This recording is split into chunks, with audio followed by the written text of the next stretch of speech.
y digo unas palabras.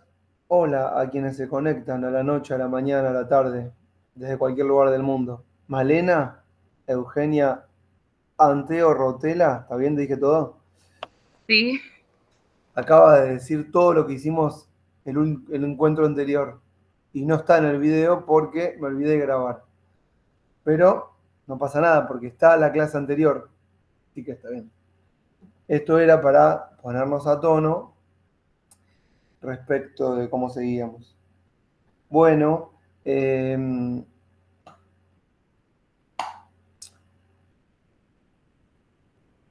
¿cómo seguimos? Me gustaría abordar el proceso de la Revolución Inglesa, que es un poco el material que les dejé.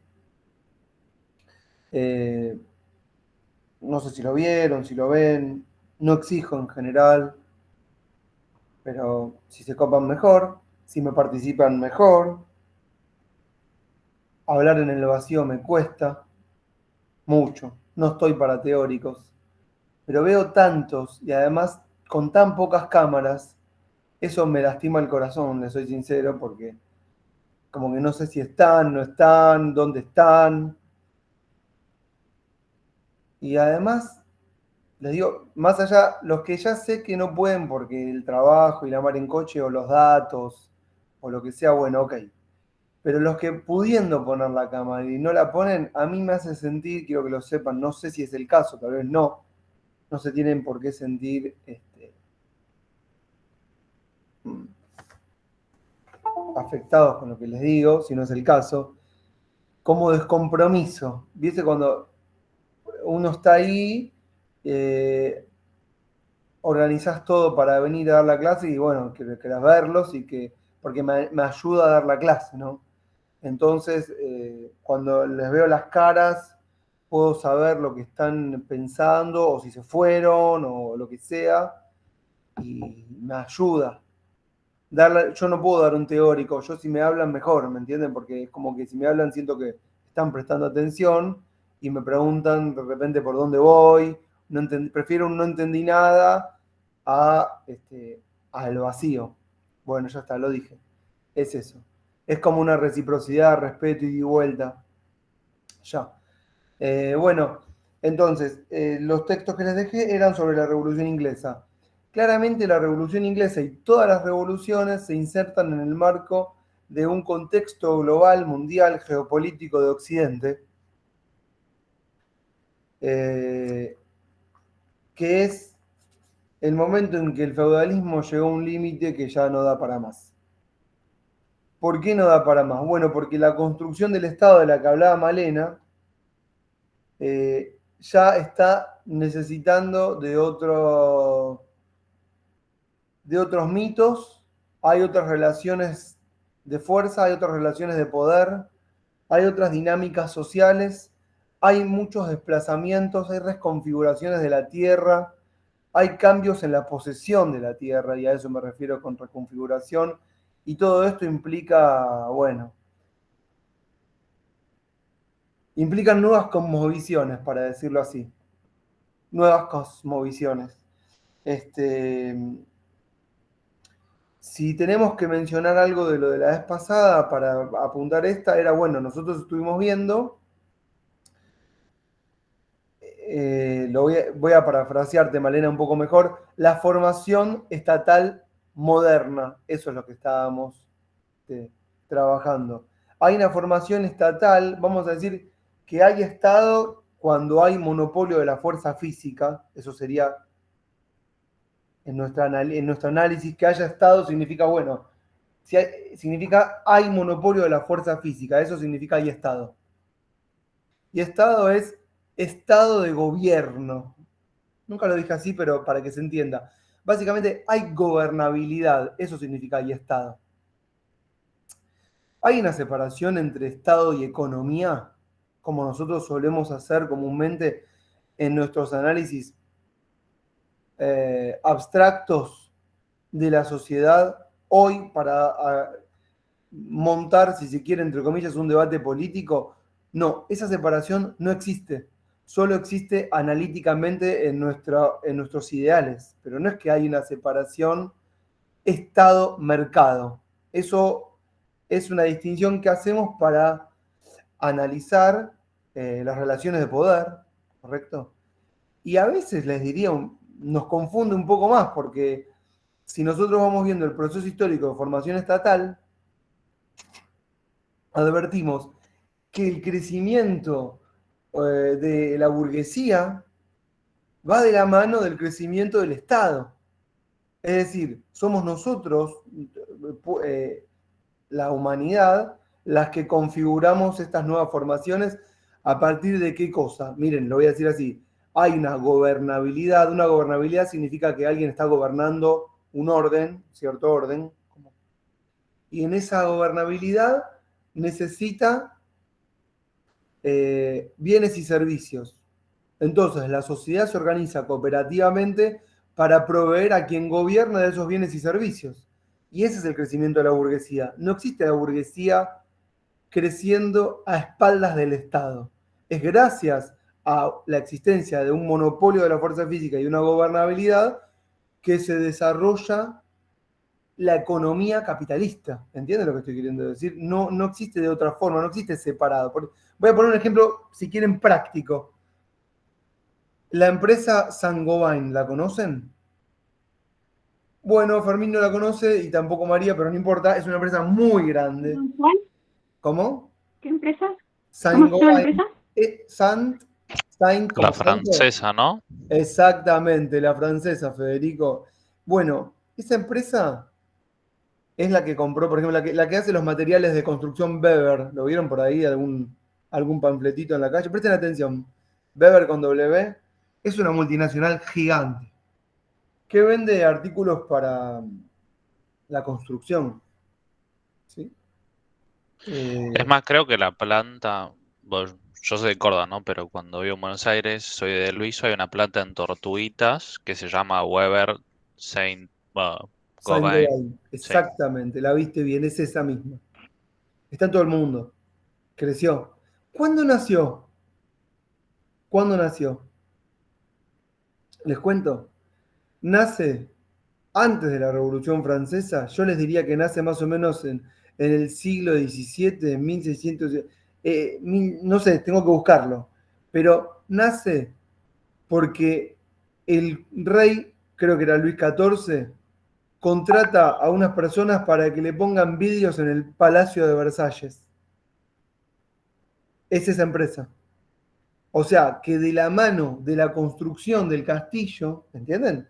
Nace la empresa como contratista estatal del reino, para que se entienda bien. Y eso lo dijimos la vez pasada. Los antiguos reinos son los futuros estados. Pero reino y estado, para nosotros, es sinónimo de gobernabilidad. Y por gobernabilidad nos referimos a que alguien está gobernando un cierto orden de relaciones de fuerza. Entonces, el reino gobierna, al gobernar necesita bienes y servicios para la prosperidad y el crecimiento de la población, y en esta simbiosis la burguesía se va, vamos a decir entre comillas, empoderando. ¿Y cómo se empodera? Bueno, porque controla el proceso productivo. Esto creo que lo dijimos la vez pasada, lo estoy más o menos repitiendo como para que tenga algún sentido lo que vamos a decir después. Entonces, se empodera porque controla el proceso productivo, pero no sabe todavía la burguesía que controlar el proceso productivo es sinónimo de poder. No lo sabe, porque no entiende que el poder radica en el ejercicio. Todavía en el periodo medieval se cree que quien gobierna lo hace por origen divino, ¿sí? Porque tiene alguna, como dice la Constitución, alguna prerrogativa de sangre, un título de nobleza. Es decir, que quienes gobiernan creen que lo hacen en nombre de alguna idea que no se corresponde con el verdadero gobierno material, que es el gobierno en la práctica. Entonces, la burguesía puede ser que se someta al gobierno de otros sin advertir que ellos en realidad controlan el proceso productivo. Ellos es la burguesía, no importa quién. y que en algún momento tienen que dar el salto. ¿Cuál es dar el salto? Dejar de creer en esas prerrogativas de sangre, dejar de creer en esos mitos divinos y advertir que el ejercicio de poder radica en el control material o el gobierno de los cuerpos, si quieren, en la sociedad civil. Que es todo lo mismo. ¿Me siguen esta idea? No hubiese sido posible el empoderamiento y el crecimiento de esta burguesía si no hubiese existido un cierto orden social, porque es el Estado que va engrosando sus funciones, el que va demandando cada vez más y más bienes y servicios, caminos, cañerías, ¿sí? No sé, vamos a llamar inodoros, desagües, cosas que para nosotros son invisibles pero son fundamentales para el crecimiento, energía, ¿sí? Y esos procesos productivos van generando nuevos inventos. Hay una ciencia que va en paralelo, que significa acumulación de conocimiento, ¿no? Una ciencia sería acumulación de conocimiento ordenado, que va en paralelo al mito de Dios, pero que va creciendo y en algún momento se le va a oponer como, mirá, se le va a oponer como algo más importante. Le va a decir, mirá, todo bien con el gobierno de Dios, pero creo que la ciencia, ¿no? Podemos controlar la naturaleza y los procesos productivos a partir de controlar las cosechas y el ambiente que nos rodea. Pero todo eso hay que pegar el salto porque hay algún cierto momento hay que decir, no creo más en aquello que estaba acostumbrado a creer y ahora voy a creer en otra cosa. El problema de dar el salto, es que cuando pegas el salto es un salto al vacío, no es un salto hacia otro lugar seguro. El salto al vacío es desprenderse de la voluntad de Dios sin saber cuál es la construcción del nuevo mito. Y eso vendría a ser el constitucionalismo. Una especie de nueva religión. Laica tal vez. Pero una nueva religión en el sentido de una nueva fe o nuevo mito fundador en el cual podamos creer sin lugar a dudas, como nos pasa con Dios. No hay dudas. La verdad divina no hay dudas de eso, ¿correcto? En cambio, cuando la verdad es la verdad construida por el hombre, bueno, podemos dudar de esa verdad para construir una nueva. Y a partir de esa discusión de que pueden haber diferentes verdades, los mitos van cayendo. Y el orden es endeble, no es firme. O es un orden firme en lo material, pero débil en lo mitológico. Y es importante la construcción de un relato, porque es el relato que le da sentido al orden social. ¿Me siguen toda esta idea que estoy diciendo? Por eso tanto quilombo, no nos vamos a poner de acuerdo en nada. Yo pienso que antes no había tanto lío en ciertas cuestiones, pero ahora sí. Bueno, Bueno, es que también existía el monopolio justamente de la fe, y en ese caso que cuestionaran la fe terminaba en una hoguera. Entonces tampoco había mucha opción de cuestionar. exactamente, exactamente. Además, teníamos este problemita, que quien se atrevía a levantar la voz para decir algo distinto, bueno, corría con el peligro de su vida. Entonces, era preferible callar.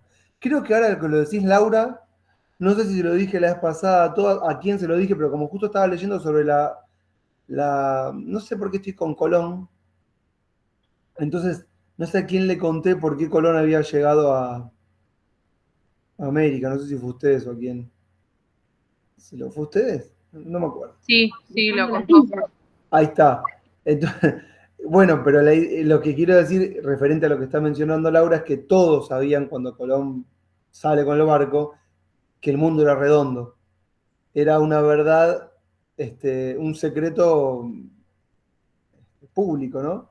No se podía decir, pero todos sabíamos que no se sostenía la teoría de la Tierra plana, sostenida por cuatro gigantes, o alguna cosa parecida. Pero claro, te quemaban en la hoguera. Yo les había dejado el texto de José Pablo Feynman, que mencionaba que a Giordano Bruno lo habían quemado en la hoguera por decir que el mundo era redondo, y por ejemplo entonces que Galileo Galilei había preferido no decir aquello que sabía. Y así infinidad de teólogos, que en realidad más que teólogos eran aquellos que querían romper, o sea, en búsqueda de la verdad querían romper con la verdad divina para hallar la verdadera verdad, que sí, no sé si existía, no existe.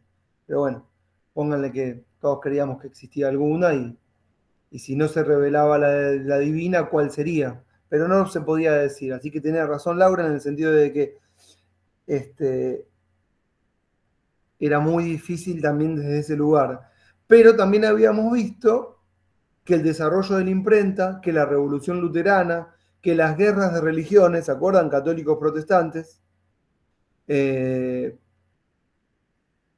habían motorizado, ¿cómo decirlo? La idea de que podíamos pensar por nosotros mismos para llegar a Dios.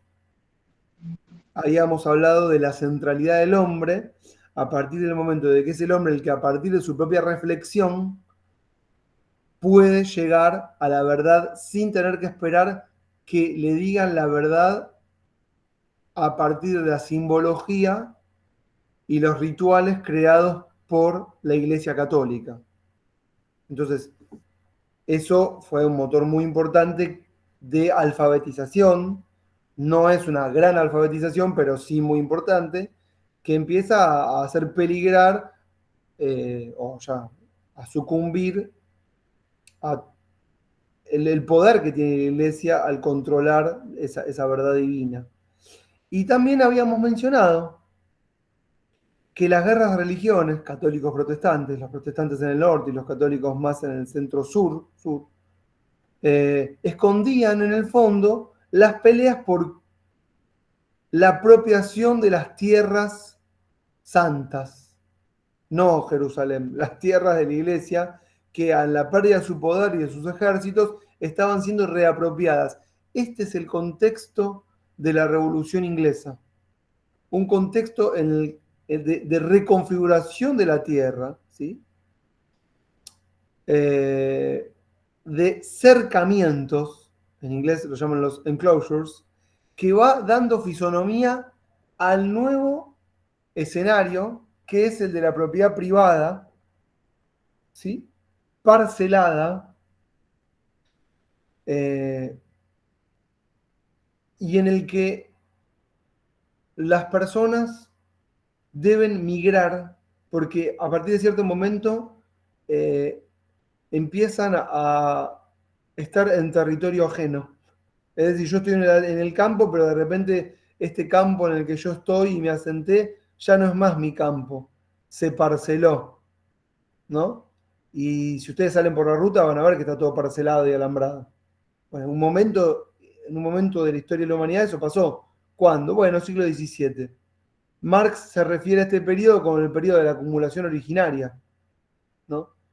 Que para pensarlo, yo siempre digo, bueno, piensen por ejemplo el juego de la vida. ¿Vieron el juego de la vida?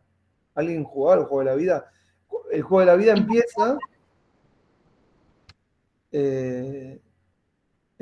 ¿cómo empieza el juego de la vida? El del juego, ¿no? Es un autito y un personajito y vas girando ¿qué es? Un dado, ahora no me acuerdo. Vas comprando propiedades. Vas sacando casillas y vas acumulando propiedades y familias. Claro. Lo que no te cuenta en el juego de la vida es que primero hay algo de lo que instauró Alemania, ¿no? Que es una especie de seguro universal a partir de los 18, que es la plata que te dan cuando arranca. Pero si ustedes conocen un juego de la vida verdadero, no el juego de la vida del tablero, no te dan un salario universal para arrancar y después vemos, ¿no? Esa parte no te la cuentan, porque el capítulo de acumulación originaria es anterior al juego de la vida. Vieron que los juegos también se corresponden con cierta cosmovisión. Entonces, ¿cómo empieza el juego de la vida? Bueno, hay una especie de banco barra estado. Vieron que en el juego de la vida no se entiende bien que alguien hace de banco barra estado, porque te cobran los impuestos, pero también te da plata, no se entiende bien quién es. Entonces, bueno, eso Eso es también un poco una metáfora de que les conté que no hay separación entre Estado y economía. Entonces te dan plata para arrancar. Pero claro, en el juego verdadero, solo unos pocos pueden jugar el juego de la vida. El resto, que no juega el juego de la vida, sí lo juega, pero es la servidumbre. Vamos a decir que está abajo del tablero, no se ven. Son los que hacen las cosas, pero están invisibilizados. Son los nadies. En palabras de, qué sé yo, Fanon, ¿vieron? Fanon, los condenados de la tierra. Pues no importa. Los ninguneados. ¿Vieron la película, por ejemplo, El Club de la Pelea? Que empieza, bueno, Fermín dice que sí, así que yo con Fermín sigo. La película empieza diciendo, si buscan en YouTube, no, en Google ponen El Club de la Pelea, guión inicial o relato inicial, aparece una especie de panfleto diciendo, somos los que lustramos tus zapatos, los que te servimos el café, los que limpiamos tu baño, pero somos esos que vos no ves, ¿no? Y ahí un poco hay una metáfora en la película de la idea de que son una agrupación anónima, invisible, ¿no? Los domésticos, la servidumbre, ni siquiera son los obreros. Miren lo que les digo. No son. ¿No bueno, puedes también relacionarlo con la película Parásitos? Creo que es que se llama, que hace poco ganó muchos premios. La vi, es tremenda, te tiene atado desde el principio. Yo de ese autor ya había visto una en el año 2006 que se llamaba The Host. Muy buena también, te la recomiendo. Un monstruo que nace en un río en Seúl, a partir de una fusión que hacen los americanos que se cagan en todo. Bueno, sí, puede ser Parásitos en el sentido de que son los mismos personajes. Hay 1500 películas, ¿no? Con esa temática. Pero bueno, la connotación tal vez es otra cuando uno dice parásitos. Pero sí, serían los mismos, básicamente, tenés razón. Esperen un segundo, ¿eh? Un segundo. ¿Qué? No, ¿ahora? No, pero... Esperen. Escribiste cualquier cosa, papá. ¿Qué es esto? Un segundo. Acá dice, producción Clara Sigman, postproducción Clara Sigman. Pero no sé. Bueno, producción, postproducción. Perdón. No, sí, son 2 puntos. Producción Clara Sigman, postproducción Clara Sigman. Vestuario no hay, música varios. Anda, después lo vemos. Gracias. Perdón. Esto es porque no volvemos a la facultad, que me mata no volver a la facultad. ¿No les mata no volver a la facultad? Es terrible. No. No, no era. Yo estoy podrido. Sí, yo estoy en eso. Bueno. No, entonces estaba con esto de, bueno, el juego de la vida arranca cuando todos se reparten la plata y no te cuenta la parte anterior. Y eso es un poco... no, y lo que es peor, ¿sabemos cómo termina el juego de la vida? ¿Cómo termina el juego? Quebrado. Claro, el juego termina con 2 o 1 que llega a una quinta de un millonario, ¿correcto? La clave del éxito. Ese sería lo que nosotros consideramos el éxito en nuestra cosmovisión actual. El éxito es vivir en una mansión panza para arriba con gente que te apantalla con una palmera. Ese sería el éxito en nuestra cosmovisión. Pero eso trae como consecuencia, y todos lo sabemos, todas lo sabemos, porque sabemos jugar el juego de la vida, que para que lleguemos a esa instancia, todos los demás jugadores y jugadoras tienen que haber quebrado. ¿No es cierto? Ezequiel, estaba hablando y tenía el micrófono muteado, no me había dado cuenta, pero ¿cómo se llama? Me quedé pensando al respecto del juego de la vida que estábamos hablando. Originalmente, sí. El Monopoly, hace poco lo averigüé, que en realidad nació como una crítica al capitalismo, que la inventora lo pensó con 2 modos de juego, uno era repartiendo las ganancias y otro era como una acumulación de ganancias, y justamente terminó triunfando el capitalismo junto con su método de acumulación de ganancias. Pero bueno, originalmente nació como una crítica hacia el capitalismo y bueno, se terminó globalizando. Bueno, vos mencionás, yo no lo quería decir el Monopoly, pero yo me acuerdo que jugué una vez al Monopoly con amigos, hasta tarde, y me acuerdo que empezamos así, jugando, y después se establecen naturalmente alianzas, que son las famosas fusiones, Y después hay un momento que advertí en el juego, me acuerdo, que dije, este es el momento para romper. Y traicioné con quien me había aliado, me acuerdo, no me acuerdo ni cómo se jugaba, pero sí me acuerdo de eso que me pasó. Y dije, si no lo traiciono, me va a traicionar a mí.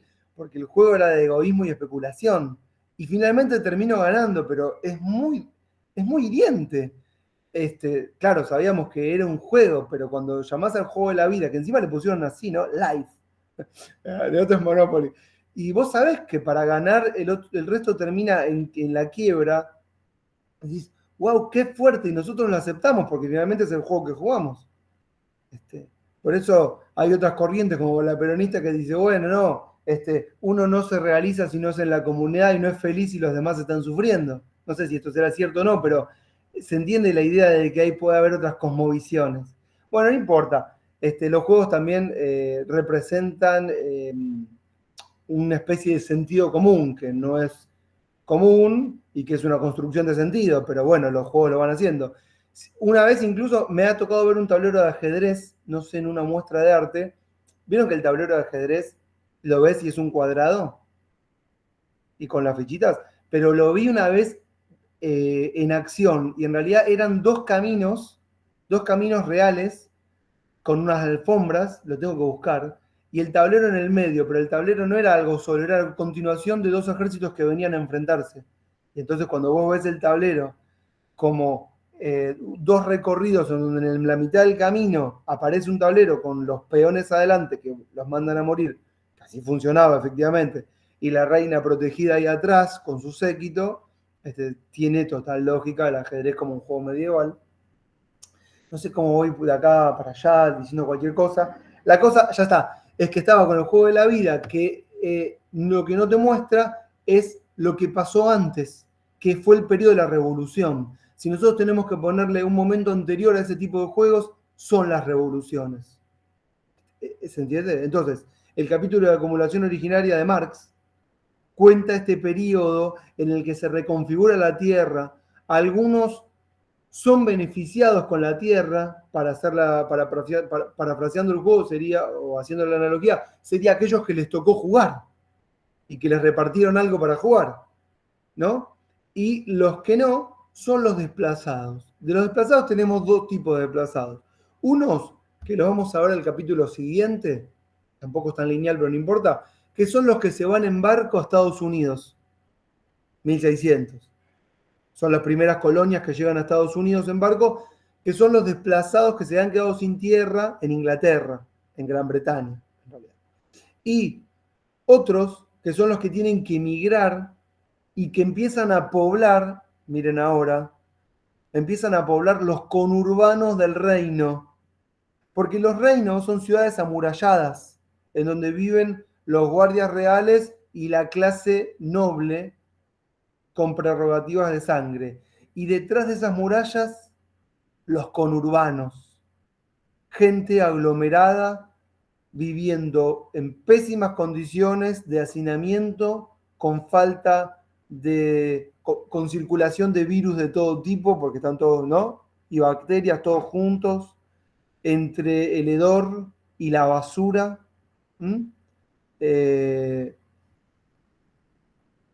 Con pésimos servicios, mala educación, no por mala o buena, sino por no acceso a algún tipo de educación de la que quieran, no sé cuál.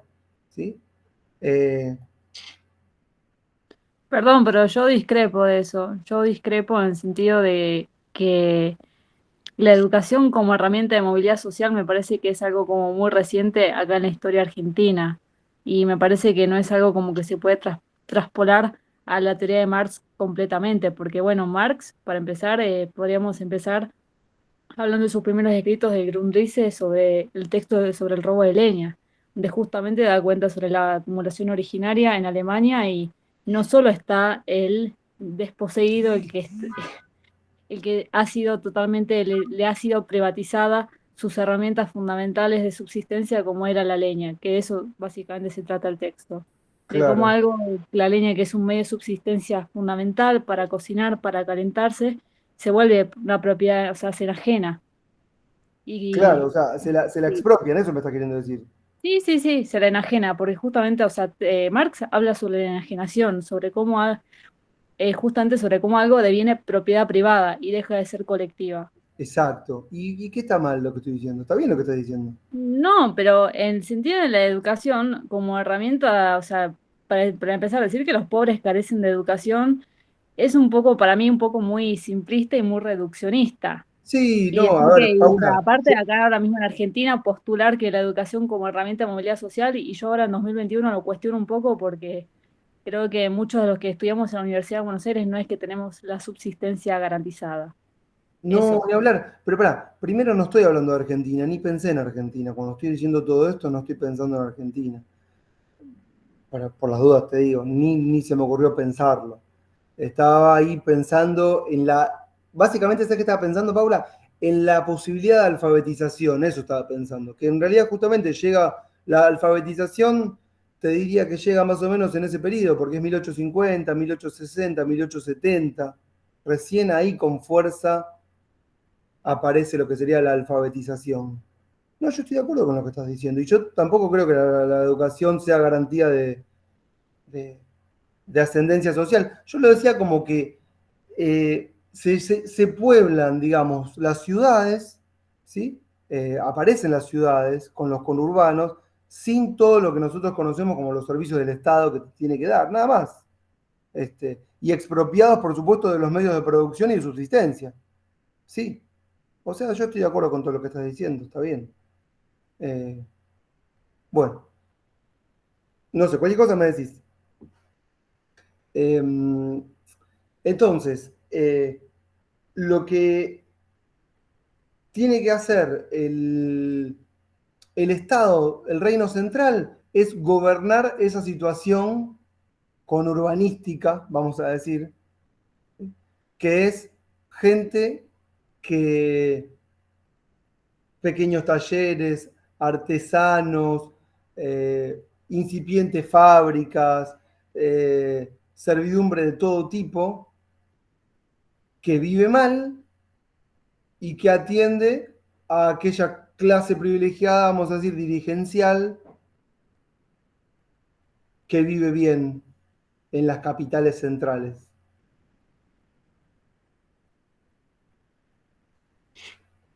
Para eso tiene que cobrar muchos impuestos. Y los impuestos se los cobran a la burguesía, pero no a aquellos que tienen prerrogativas de sangre, porque los privilegiados de la era medieval, los privilegiados son los nobles, y el gran privilegio, además de participar de las fiestas del palacio, era que no pagaban los impuestos, ¿correcto? Al mismo tiempo, para meterme en el contexto inglés, hacia el 1640 hay, motivado por las famosas guerras de religión, católicos protestantes, y con este trasfondo que es el de los desplazamientos y la reconfiguración de la tierra, hay mucha proliferación de nuevas ideas. Y ahí, y ahí tenemos a algunos movimientos sociales que no son específicamente burguesía, vamos a llamarlo, o no son aristocracia. ¿Qué sería aristocracia? Gente que compra títulos, burguesía que compra títulos, alta burguesía, eh, sectores que participan del gobierno pero no directamente tienen privilegios, eso sería aristocracia. Pero hay otros movimientos o otros sectores sociales que vamos a llamar más de tipo naturalista, ¿sí? Que empiezan a alzar la voz en momentos de agitación y son los de la guerra civil entre protestantes y católicos o monárquicos católicos absolutistas y protestantes que están en contra de las políticas centrales del reino inglés. Y algunos grupos, y yo ahí es el texto que les mandé, uno de Javier Amadeo, no sé si lo pudieron ver, menciona a un grupo que se llaman los Levelers. No sé si lo pudieron ver o por lo menos chusmear algo. les dejé un libro entero, pero les mencionaba que lean el capítulo 3, que se llama La cuestión democrática en el siglo XVII. Soberanía popular, derecho y sufragio en el pensamiento de los levelers. ¿Quiénes eran este grupo? Bueno, este grupo eran algunos intelectuales que alzaron la voz por aquellos que, vamos a decir, no tienen voz o no se pueden expresar, y expresaban sus idearios en las paredes, en las pintadas, no tenían la posibilidad del acceso a la escritura y la circulación de textos de imprentas, como puede ser, por ejemplo, otros textos como los que circulaban en la época, no sé, de Hobbes, por ejemplo, que ahora nos vamos a referir. Y que en este texto, que el autor se llama Javier Amadeo, va recopilando algunos de los postulados o ideario de los levelers. Son una especie de grupo, vamos a decir, que no se representa ni en los protestantes aristocráticos, ni en la monarquía absolutista de Carlos I. Leo la página 88. En el periodo analizado, estamos hablando de 1642-1649, que es el periodo de la Guerra Civil Inglesa, surgieron cientos de panfletos de protesta social y propuestas de reforma que expresaban la voz de los pequeños comerciantes, los artesanos y los campesinos de mediados del siglo XVII. Este vendría a ser un poco el grupo que se autodenominarían levelers, que viene de level, que significa nivel, porque apelaban a nivelar de alguna manera las condiciones de vida, el acceso, y básicamente el acceso a la tierra, ¿sí? Y la posibilidad de acceder a Dios de manera individual, lo que llamamos libre albedrío, pero que en su conjunto eran varias ideas que en su conjunto todas representan lo que es para el autor una especie de ideario democrático. Y es muy importante acá distinguir democracia, que no es un concepto de esa época, sino que es más bien post Segunda Guerra Mundial, pero no importa, distinguir democracia de república. Claramente en el 1640 no existe la palabra democracia, existe, o sí en los textos de los filósofos griegos, pero no era un gobierno, el democrático como forma de gobierno pensado como un gobierno ideal, ¿no es cierto? Era un gobierno, incluso en términos aristotélicos, de los llamados impuros. O para Platón una especie de degeneración de lo que era un gobierno, el mejor gobierno, que sería la politeia. Bueno, eran activistas políticos, ¿sí?, que se fueron uniendo en el calor del conflicto.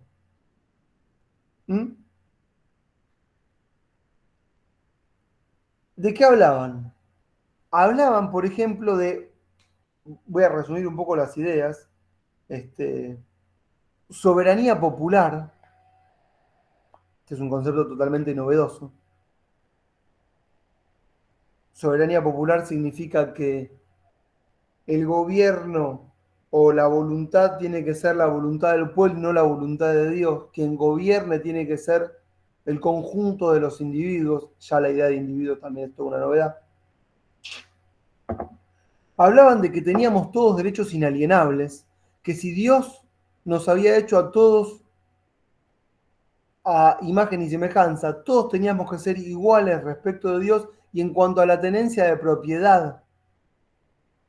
No se olviden que el contexto es el de la repartición de las tierras y en consecuencia, en este momento en que estamos cambiando la cosmovisión del mundo, está esta idea de que, bueno, todos podemos entonces acceder a la propiedad. ¿Por qué algunos y otros no? hablaban de la idea de gobierno por consenso.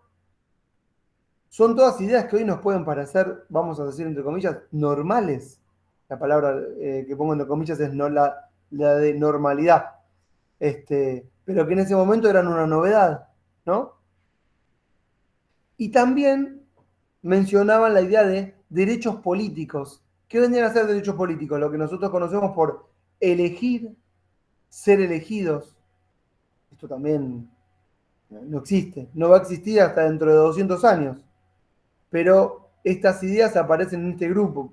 ¿Por qué es novedoso? Y bueno, sí, es novedoso porque estas ideas son nuevas, por eso. Es novedoso porque nunca había existido como ideario. No eran el único grupo, había más grupos. Y el último punto, tolerancia religiosa. Tolerancia religiosa tiene que ver con la existencia de diferentes credos conviviendo todos juntos. También es una novedad.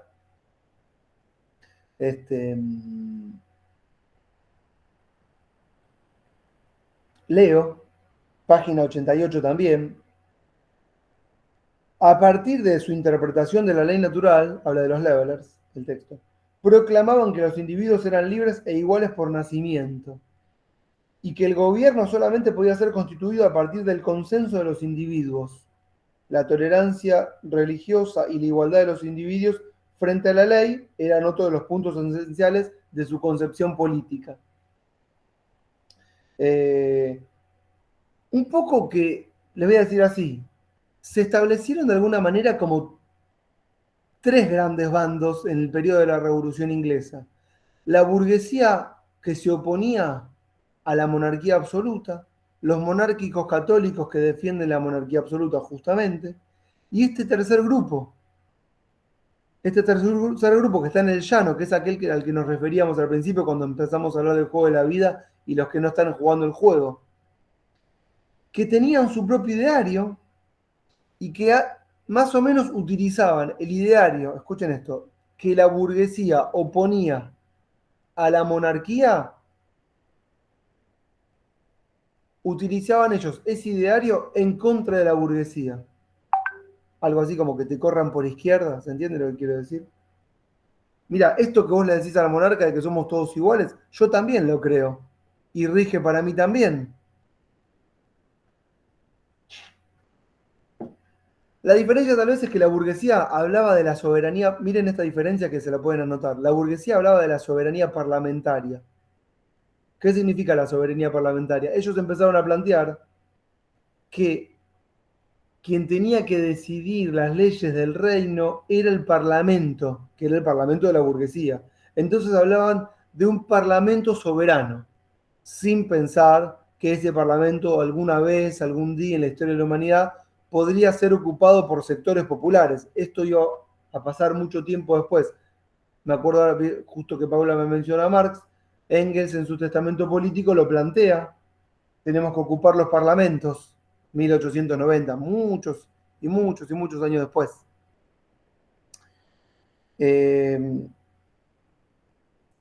Ellos, los levelers, en vez de hablar de soberanía parlamentaria, hablaban de soberanía popular. No pensaban que podían acceder al Parlamento, pero sí creían que el gobierno tenía que responder a la... Bueno, no sé si hablar de representación, porque tampoco hablan de representación, sino a la voluntad de todos los que conforman el pueblo. No sé si lo dirían tal cual así. Leo una última partecita de esto de los levelers. Siempre estoy en la página 88. Al final. Los levelers constituyeron el primer movimiento democrático radical de la historia en la medida en que defendieron un programa político que articulaba una serie de principios que en su conjunto, todos estos que les mencioné, configuraban una propuesta democrática. Soberanía popular, derechos inalienables, gobierno por consenso, derechos políticos y tolerancia religiosa. ¿Se entendió todo esto? Hacia 1640 1949,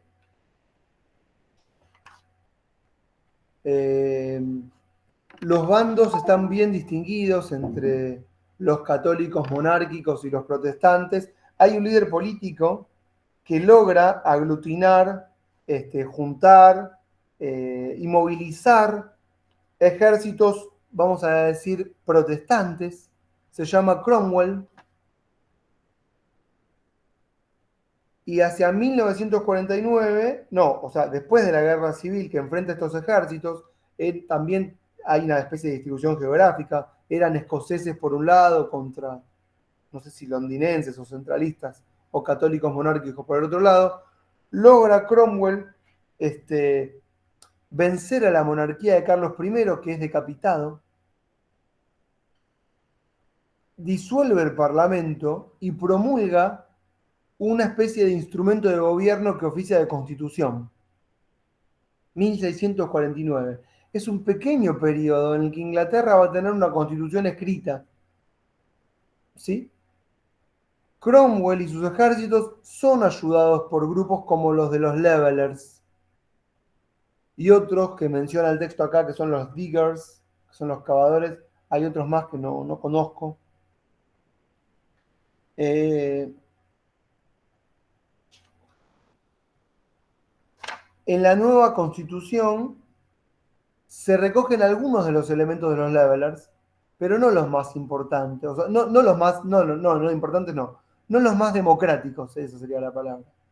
En el texto de Pisarello, ¿vieron el otro que les dejé, que tenían que leer a partir de la página 58?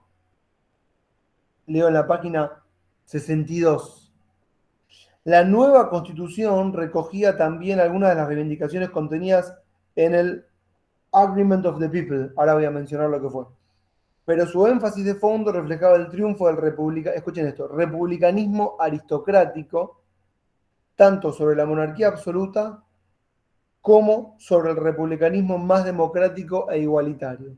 Algo así como que en ese periodo había una concepción monárquico-católica absolutista, una concepción más republicana aristocrática, que tiene que ver con los privilegios de los sectores que les conté al principio. Son esos sectores poderosos que tienen que instaurar un nuevo mito, de alguna manera, que va a ser finalmente después el mito vamos a decir, del gobierno parlamentario, ni siquiera les diría acá constitucional. Y los grupos republicanos, pero más democráticos e igualitarios, que quedaron más rezagados, como los Levelers. ¿Están siguiendo todo esto que digo? Estos grupos, años antes de la guerra civil, habían llevado al Parlamento una serie de propuestas para ser refrendadas que se llamaron Agreement of the People, Acuerdo del Pueblo, porque en este periodo, 1620, 30, no es casualidad después la teoría hobbesiana, empezaba a aparecer una corriente que se empezó a llamar contractualista, que ya supongo que conocen. Esta corriente contractualista es una corriente de pensamiento que está en esa idea que hablamos del salto, pegar el salto, salir de la idea de Dios. Piensa que se puede, o que se puede pensar a la sociedad como una especie de nuevo orden a partir de un pacto social. ¿Sí? Puede ser un pacto de sujeción, como el que plantea Hobbes, u otro tipo de pactos, o contrato, que también podría tener la idea de contrato de más entre iguales. Esto materializado puede ser resumido en el Agreement of the People, que fue, Agreement of the People fue un acuerdo, ¿sí? ¿Alguien quiere decir algo? Bueno, fue una serie de puntos que llevaron estos grupos al Parlamento para que fueran votados en el Parlamento, lo cual es importante porque ya reconocían los grupos populares al Parlamento como el lugar de la soberanía y no el rey, no es menor. Y el Parlamento rechaza estos puntos, ¿correcto? O sea, la idea del acuerdo no prospera. En este acuerdo llevaban estas ideas: igualdad de la propiedad, derecho a voto. La idea fundamental, miren, les voy a decir, sería ahora fundamental. Bueno, igual no existe más. Iba a decir otra cosa. No prisión por deudas. Esta era otra idea de las que llevaban. Que no hubiese prisión por deber. La asistencia a los pobres. El derecho a trabajar. Todas estas ideas iban en el Agreement of the People como una especie de consenso que era llevado por parte de sectores populares. Y Cromwell recoge, como les decía, algunos de estos principios en ese instrumento de gobierno que va a regir hasta que él muere en 1662. ¿Hasta ahí estamos? ¿Sí o estamos perdidos? ¿Estoy tirando mucha data o estamos bien? Bueno, si no me dicen nada, voy a aclarar que está bien. Todo bien, profe. Vamos. Sí, sería, no, me quedé pensando en la de no prisión por deudas. Una verdadera revolución sería, bueno, el fin de las deudas. Está buena esa. Porque estamos todos endeudados hasta el caracú. Eso siempre es revolucionario. Bueno, menciona Pisarello en la página 61 que habían algunos intelectuales que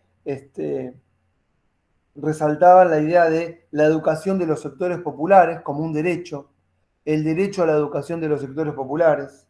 Esto está en la página 61 al final, y menciona ahí a los diggers, los levelers, otro grupo que se llaman los ranters, pero si yo les tengo que decir, no los conozco, nunca los investigué. Pisarello los menciona y no está la cita. Pero no, bueno, no me puedo meter en cosas que verdaderamente no sé.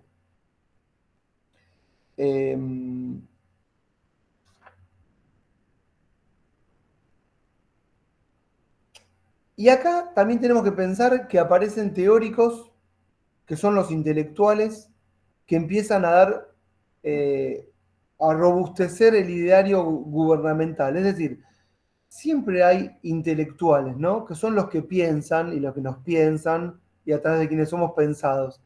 Es importante en este momento la figura de algunos intelectuales que empiezan a dar el salto. Y ahí aparece la figura de Thomas Hobbes. ¿Por qué? Bueno, porque es este autor el que plantea en medio de la guerra civil, que todavía no estaba definida, el que le plantea, digamos, no sé si a Carlos I, pero uno podría pensar que sí, ¿cuál vendría a ser la nueva construcción mitológica de gobierno? Y ahí Hobbes plantea la idea del pacto. La construcción soberana a partir del pacto. Es revolucionario, ya habían contractualistas anteriores a Hobbes, no es que no. Es revolucionario en tanto en cuanto plantea que la soberanía surge desde abajo hacia arriba y no viceversa. Esto es muy importante. ¿Por qué? Porque hasta ese momento, quienes eran representantes de Dios en la tierra, ya no estando el Papa como principal figura, eran los reyes. Y Hobbes plantea la idea del pacto como la suma de voluntades individuales que constituyen una soberanía. Me están tocando el timbre. Esperen un segundo. Esto también pasa por estar... Esperen,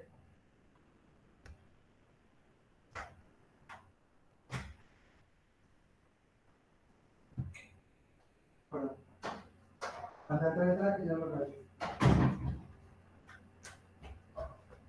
Ya está, perdón. Hobbes ahí plantea, y está en la tapa del Leviatán, a ver si está, lo tiene seguramente si pone en la web, la idea de que la soberanía es la suma del conjunto de voluntades individuales. A ver si tengo la tapa original acá. No está. ¿Puedes creer? Bueno, si la buscan... acá está. Esta es la tapa del texto. ¿Sí? ¿Ahí se ve? Y ese monstruo mitológico, si uno lo ve de cerca o lo buscan después en la web, está conformado por un conjunto inmenso de personitas chiquititas, lo cual nos viene a decir que la voluntad soberana es la voluntad de la suma de los individuos, ¿correcto? Y tiene de un lado una espada y del otro lado un símbolo religioso, porque bueno, ahí está dándole un poco los cimientos a lo que sería la construcción del ideario del reino, pero le está diciendo al monarca, vas a gobernar a partir de la voluntad de la suma de individualidades.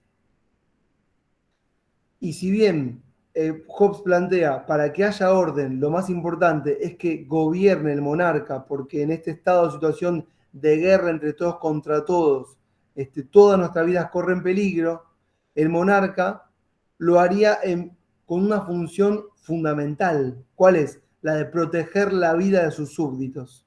Es importante también porque en este momento, de alguna manera, Hobbes le estaría asignando al rey, que va a ser después el Estado, una misión fundamental: asegurar la vida. Y el Estado tal vez no tenía esa función, la de proteger a sus súbditos, asegurar la vida de sus súbditos. Y a partir de esta idea o de esta construcción, sí debe hacerlo. Y uno puede pensar, bueno, entonces a partir de aquí el Estado empieza a tener funciones que antes no tenía. ¿Sí? Desde asegurar la vida va increciendo a un montón de otros bienes y servicios, ¿no es cierto? Asegurar el bienestar, asegurar la felicidad, asegurar la educación y todos los derechos nuevos que van surgiendo, necesidades que se transforman en derechos. Bueno, finalmente igualmente le cortan la cabeza a Carlos I. Les conté, Cromwell va a gobernar durante un periodo, va a instaurar una constitución o un instrumento de gobierno, va a disolver el parlamento. Y cuando muere en 1662, se restituye la monarquía en Inglaterra, pero es una monarquía debilitada, no es una monarquía que vuelve esplendorosa porque claramente algo pasó, ¿no es cierto? Ya no es lo mismo. Su ejército es desmantelado, se controla, digamos, a los sectores, vamos a decir, más pobres, pero también reaccionarios y movilizados. Y la monarquía vuelve también controlando la situación con brazo duro y va a durar hasta 1688. Periodo de la Segunda Revolución, que es una revolución que aparece más como pactada. De hecho, el monarca, creo que era Jacobo, no es decapitado, sino que se va a vivir a París. Vamos a decir como que renuncia y le aceptan la jubilación. ¿Vieron cuando hay una especie de, bueno, te aceptamos la jubilación y que sea en paz? Así va a ser, en paz. Y aparece otro teórico fundamental en este periodo que se llama John Locke. ¿Lo escucharon sentir? John Locke, una especie de padre de la filosofía liberal, escribe un famoso ensayo que se llama segundo ensayo, había escrito un primero, un segundo ensayo sobre el gobierno civil, en donde le da fundamento y robustez como intelectual de gobierno al nuevo ideario que acaba de triunfar, que es el parlamentario, la idea del gobierno parlamentario y el parlamento asociado directamente a la burguesía. Inglaterra no es una revolución en la que los títulos nobiliarios van a perecer, de hecho van a continuar y continúan hasta la fecha. Si bien es protocolar, no desaparecen, ¿no es cierto? Y ahí aparece entonces, o uno puede ver que la salida es pactada. Hay unos movimientos en mi casa, perdón, no sé qué está pasando, mis chicos van y vienen. Eli, ¿todo bien? Ah, ok, saludala. Acá está Locke. Tiene cara de loco, ¿no? No sé. Pero lo veo macanudo. Segundo ensayo sobre el gobierno civil, John Locke. Y ahí plantea unas ideas que son fundamentales. Esperen que está gritando, lo tengo al nene gritando en el balcón, esperen. Ya se debe ser. Denme un segundo. Bueno, ya fue. No me puedo concentrar, perdón. Es difícil. Eli, deja, ya está, ¿te vio? Listo, chao. Ya está cerrado. Perdón, decía, y ahí Locke plantea que hay que dividir el poder funcionalmente. Que el Ejecutivo lo desarrolla aquel que está más capacitado para implementar esa función. ¿Quién sería? El rey. Entonces, que el Ejecutivo esté a cargo del rey. Pero que la legislación está a cargo de un parlamento, ¿sí? Que él divide en un parlamento entre una cierta clase noble y otra clase aristócrata, los comunes, ¿sí? Y ahí establece la idea de una justicia independiente que dirima los conflictos entre los particulares. Lo importante acá es la centralidad del Parlamento como lugar de soberanía. Y esto que plantea Locke, en realidad es lo que se consagra en la Revolución. Porque la Revolución Inglesa, la de 1688, que se llamó la Gloriosa Revolución, consagra dos documentos fundamentales. Uno, la famosa Bill of Rights, la Carta de Derechos, que es, digamos, el decálogo, todos estos derechos o de libertades individuales que nosotros podemos entender como derechos de primera generación, ¿sí? Pero que son el sentido común del capitalismo, ¿no? Comerciar libremente, profesar libremente nuestra religión, libertad de la prensa sin censura, ¿correcto? Libertad de trabajar, de acumular. De hecho, Locke ahí tiene un planteo fundamental que es esta idea de que podemos acumular más allá de lo que podemos producir con nuestras propias manos. Esto es fundamental, porque ahí es cuando él dice, si yo contrato a alguien, Locke dice, que trabaja para mí, lo que ese otro hace me pertenece. Yo le compré el trabajo. Esto después va a intentar de alguna manera ser rebatido como sentido común sin lograrlo por Marx, dándole una idea distinta al valor de las cosas. El valor de las cosas no es el precio de mercado. El trabajo no es una cosa más para Marx, pero bueno, finalmente termina haciéndolo, ¿no es cierto?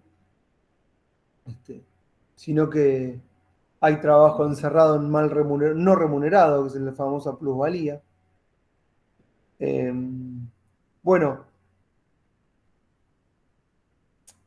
Locke ahí plantea, la centralidad del Parlamento y les contaba que había entonces dos documentos. Uno, la Bill of Rights, donde se planteaban todos los derechos, y otro documento fundamental que es uno que se llamó el Acta de Reconocimiento. En inglés, Act of Recognition. La tienen mencionada en la página 65 del texto de Pisarello. ¿Qué dice este acta de reconocimiento? Bueno, el rey que asume se llama Guillermo de Orange, lo traen de otra dinastía. No sé si dice acá qué dinastía es. ¿Orange? ¿Será la dinastía? No tengo idea, perdón. Sí.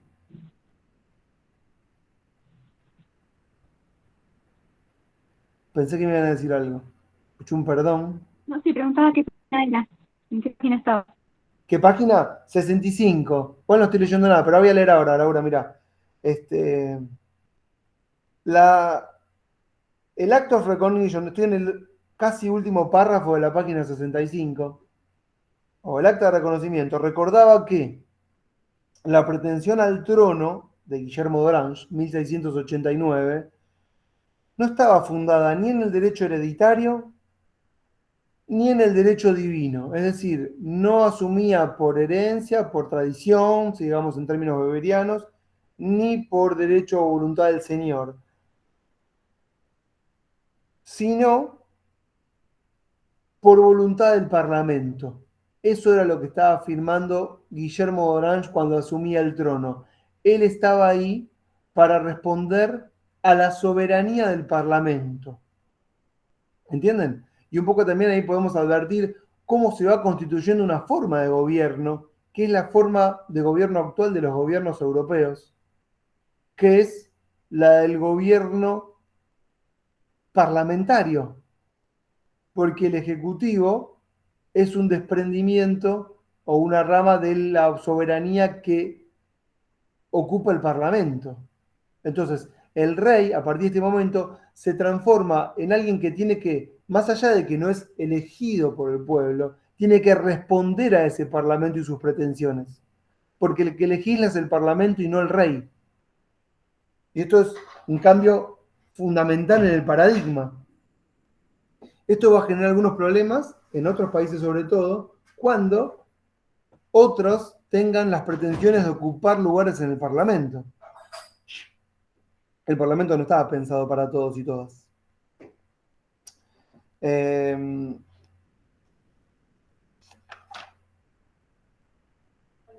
Hola, Yami.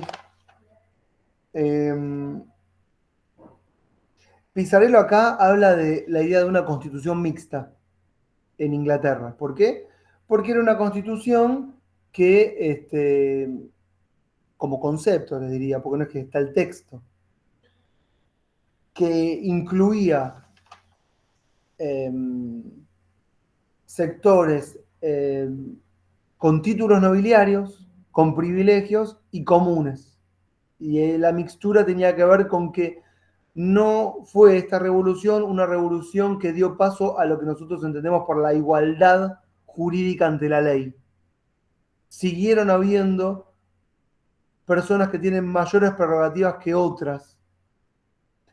Otros estados, que vamos a ver después, por ejemplo, el francés, tuvieron, nosotros también lo hemos tenido, ciudadanos de primera y ciudadanos de segunda. Pero ni siquiera en Inglaterra se estableció la idea de la ciudadanía, ¿no? Por último, me gustaría, ¿hasta acá estamos bien? Bien. Yo les dejé un textito, vieron que les dejé ahí un textito en el WordPress que les dije, bueno, me gustaría que cuando terminemos la clase veamos un textín que lo saqué de un libro que se llama La Hidra de la Revolución, que me gustaría leerlo con ustedes. ¿Lo tienen a mano? Yo lo dejé si hacen un clic en el WordPress que les mandé el link y van a la foto, está esta foto. Lo tienen que tener ahí, así yo no tengo que abrirlo en la pantalla y ustedes lo ven. Sí, ¿Sí? Yo lo tengo. ¿Quién me dijo yo lo tengo? Bueno, quien me dijo que lo tiene, bárbaro. Ahí lo paso al chat por si alguien más no lo tiene. Bueno, pasarlo al chat, ahí está. Bueno, pero yo voy ahí, se los mandé. Gracias, Federico.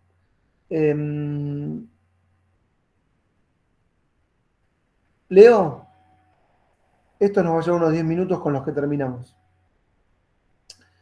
La Revolución Inglesa estalló en 1640. Al principio el conflicto parecía surgir entre los reinos de Escocia, Irlanda e Inglaterra, lo dice mucho mejor que yo, en una lucha por el dominio regional y la conformidad religiosa. Es decir, que al principio la guerra o la guerra civil parecía más bien una guerra religiosa, ¿sí?, entre estos bandos. Sin embargo, el Parlamento no tardó en hacer valer sus derechos y poderes contra el gobierno personal y absoluto de Carlos I, planteando el lema: no a los impuestos sin representación. Esta es la gran bandera la gran bandera, no solo de la Revolución Inglesa, sino de todas las revoluciones burguesas. No a los impuestos sin representación. Es interesante que adviertan que no se planteaba la idea de que no tienen que haber impuestos. Lo digo porque tenemos ahora corrientes, justo que fueron las elecciones ayer, y tenemos, por ejemplo, la corriente de Milei, por llamarla. No es la corriente de Milei, pero plantea, por ejemplo, la idea de que no tienen que haber impuestos, pero yo quiero que quede claro en esta clase que Estado y mercado es lo mismo, que no existe uno sin el otro, y que no hay formación estatal moderna sin creación de impuestos, y que plantear el fin de los impuestos es plantear el fin del Estado, si quieren de alguna manera. Plantea reducirlos, no que no haya impuestos. Bueno, porque tenemos excesiva cantidad de impuestos en este país. Eso entonces lo podemos charlar, todo es charlable, pero sí la idea de que en ese momento, vamos a decir, el lema, y bueno, para todas las revoluciones, la idea era que no podía haber impuestos sin representación, porque el monarca absoluto imponía los tributos de acuerdo a su parecer. Y la economía era una economía no capitalista, sino mercantilista. Y como el rey se creía el representante del Estado, la famosa frase de Luis XIV, el Estado soy yo, claro, todos tenían que aportar a la corona. Y acá cambia el paradigma, ¿no es cierto? Bueno, entonces, les decía, cuando estalló el conflicto, empezó como un conflicto religioso, pero rápidamente el Parlamento no tardó en hacer valer sus derechos, o sea, el Parlamento significa la burguesía o la aristocracia, y poderes contra el gobierno personal absoluto de Carlos I, planteando el lema no a los impuestos sin representación, y extendiendo el mandato de habeas corpus como un instrumento para la libertad individual frente al encarcelamiento arbitrario, es decir, no prisión por deudas, porque ustedes sabían que el rey te encarcelaba si debías al reino, ¿correcto? Entonces, ahí está uno de los derechos que mencionamos antes. Una guerra civil enfrentó al rey, los monárquicos partidarios de Carlos I, contra el Parlamento o los Roundheads, cabezas redondas. La creación del New Model Army, nuevo ejército modelo de 1645, dio como resultado una serie de victorias militares para el bando parlamentario. Tienen que entenderlo todo esto. Si lo entienden todos, es que entendieron bien todo. Los revolucionarios, que cosechaban cada vez más éxitos, desterraron la censura de la prensa, otro de los derechos que se consagran en este periodo. Abolieron los tribunales represivos, tales como la Star Chamber o el Tribunal Británico de la Inquisición, o sea que pasaríamos a una especie de sistema acusatorio, es propio de las libertades individuales y el sistema parlamentario, y ejecutaron al rey Carlos I por decapitación en enero de 1649. A continuación, abolieron la monarquía, disolvieron la Cámara de los Lores y declararon la República. Esto fue, les conté, un breve periodo hasta que se muere Cromwell, de 1649, 1653 a 1662. 9 años. Cromwell y los puritanos militantes, los puritanos creo que una corriente protestante que pensaban que la Iglesia católica o la monarquía de Carlos I era corrupta, por eso eran los puritanos, asumieron la dirección de las fuerzas revolucionarias. Me interesa el párrafo que viene a continuación porque menciona bien el párrafo, lo que voy a leer ahora, quiénes son las fuerzas o la burguesía, o quiénes son los sectores que están aliados a Cromwell y que sostienen el nuevo orden. Los comerciantes del Atlántico, la pequeña nobleza, no la alta nobleza, la pequeña nobleza, es decir, nobles de baja estatura, y los nuevos industriales que respaldaban a Cromwell, son todos estos, comerciantes, pequeña nobleza, nuevos industriales, ¿sí? Se beneficiaron todos ellos, estos sectores, en gran medida por los cambios económicos que promovió el Estado, es decir, que hay una especie de devolución. Con la victoria de Cromwell, quienes apoyaban a Cromwell se beneficiaron por las nuevas medidas. Leyes de navegación que protegían el comercio y la flota de los británicos. ¿Sí? Los cercados agrícolas privatizaron la propiedad. Estos los famosos enclosures que mencionamos antes. Escuchen esta. La legislación industrial dejó la producción, esta frase es complicada, pero la vamos a entender. La legislación industrial dejó la producción libre de las restricciones paternalistas que impedían beneficios excesivos. ¿Esto qué significa? Esto que les mencioné de Locke, de que uno podía comprar el trabajo de otro y a partir de ahí acumular ilimitadamente. Eso estaba prohibido. Eso estaba prohibido. Esas eran esas famosas restricciones paternalistas que impedían beneficios excesivos. Ahora los beneficios excesivos están en el orden de lo correcto. ¿Está? Esa es una nueva disposición del gobierno de Cromwell. Y las reformas financieras aplicadas a la bolsa y a la deuda consolidada fomentaron el capitalismo especulativo. Para terminar, bueno, acá habla de las colonias, no nos metemos con el tema de las colonias. Para hacer su revolución, más abajo, un poquito más abajo, Cromwell y sus aliados terratenientes tenían que contar con las voces radicales de la hidra policéfala. Y ahí dice, los niveladores y los cavadores, es decir, los levelers y los diggers, que ayudaron a estos ejércitos. Los soldados y los marineros, los agitadores urbanos, son esta clase urbana que les conté que son los conurbanos del reino, y los plebeyos rurales. Pero todos estos, como dice acá bien en el texto, demostraron tener sus propios planes. ¿Cuáles son sus propios planes? Estos de los que hablamos hace un ratito, por lo menos en cabeza de los levelers, que tenían un ideario democrático y que lo fueron desarrollando con el tiempo y que fueron peleando. Lo vamos a ver en las próximas clases, tal vez, cuando pasemos con la independencia americana y la Revolución Francesa, cómo fueron avanzando los derechos políticos y sociales y cómo se fue transformando el constitucionalismo económico en otro tipo de constitucionalismo económico al calor de las revoluciones ya no burguesas, sino proletarias. Por eso acá menciona que supieron tener sus propios ideales, pero que tuvieron que ir moldeando conforme avanzaban las luchas.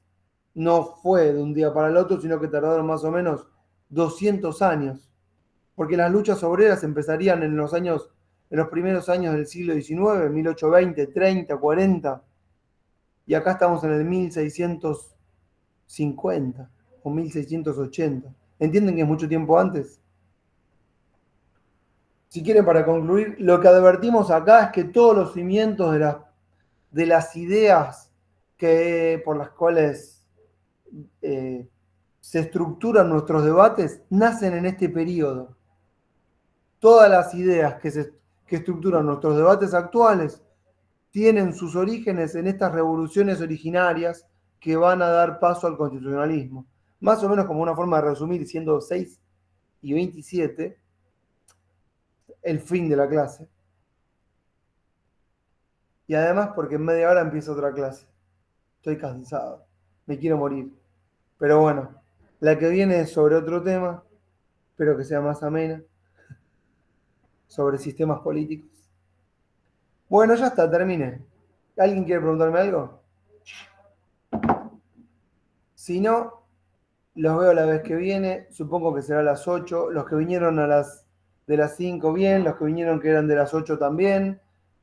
Queda la clase grabada, la pongo a disposición, mando nuevos textos. En el trabajo habrá preguntas de este tipo, como por ejemplo, ¿quiénes cornos eran los levelers? O no sé, y bueno, responderán algo. ¿Está? Gracias. Gracias. Perfecto, profe. Gracias. Gracias por venir. Gracias, profe. Gracias. Chao, gracias. Muchas gracias, Ezequiel. Chao, hasta luego. Nos vemos. Chau, chau.